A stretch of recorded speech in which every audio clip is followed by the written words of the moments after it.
Hey there, friends and fellow crafters. It's LeeAnn, and I am here today with my project for Imagine Crafts. I am going to bring in my Misty. I am using a sentiment from Cat Scrappiness Friendship Greetings that says, "You mean so much to me."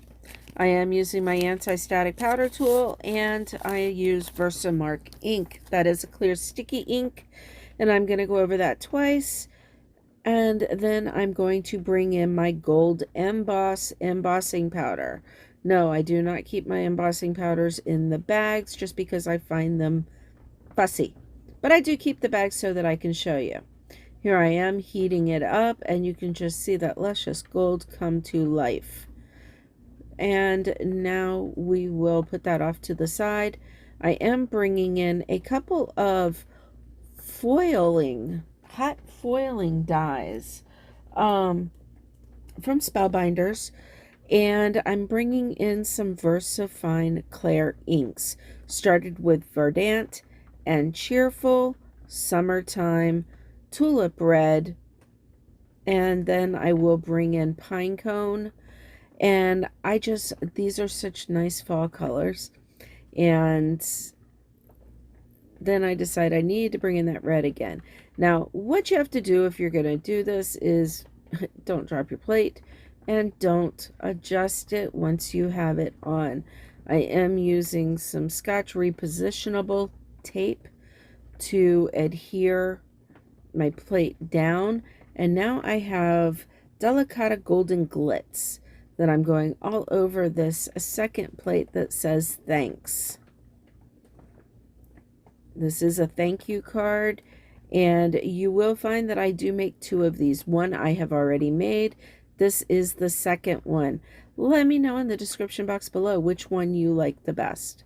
So in order to use these hot foiling plates without hot foiling, I have my platform. I do have a shim of cardstock, a rubber pad, embossing pad, and then my paper with my dies on it, and then my top plate. Only one plate necessary. And there we go. Now I did get some over inking, which I'm not thrilled with.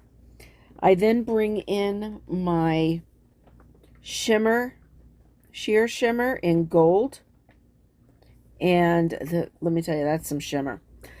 Bring in my paper trimmer and cutting that sentiment down that I did heat emboss earlier. And there I have a piece of white cardstock that I am using my tear tape to adhere that sentiment down to, and then I will trim it. I am sorry I'm partially off screen, but my desk is just not big enough. I don't think it matters how big my desk is, it's not going to be big enough. So now I am going to bring in some sequins because, as I said, I did some over inking accidentally, and I was going to try and fix it, and I'm really not thrilled with the way it turned out. But I tried. Next time I'm just going to clean up the plate a little bit.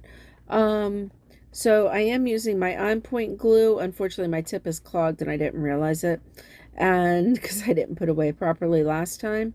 So I'm bringing in some sequin leaves called Fall Blessings, and just digging through. And I thought I was putting my sequins back in the container, and I was trying to shove them in through the bottom of the container that's not open. And then I decided I don't like those red leaves there. And so I peel them back off with a pair of tweezers and then dig through to find another sequin to put there. And then going in rules of 3, I throw a third sequin on at the top. So 3 leaves, 3 sequins. Now I am going to put that sentiment down at the bottom, bring my tear tape back in all 4 sides, and then you will see that I peel back a corner from each side so that I can put it down on my craft cardstock, card base, and this will make it easy to not press down until it is actually in the proper place so I can get it exactly where it needs to be. So again, everything will be linked in the description box below. Let me know which card you prefer, the one on the right or the one on the left. Thanks for watching.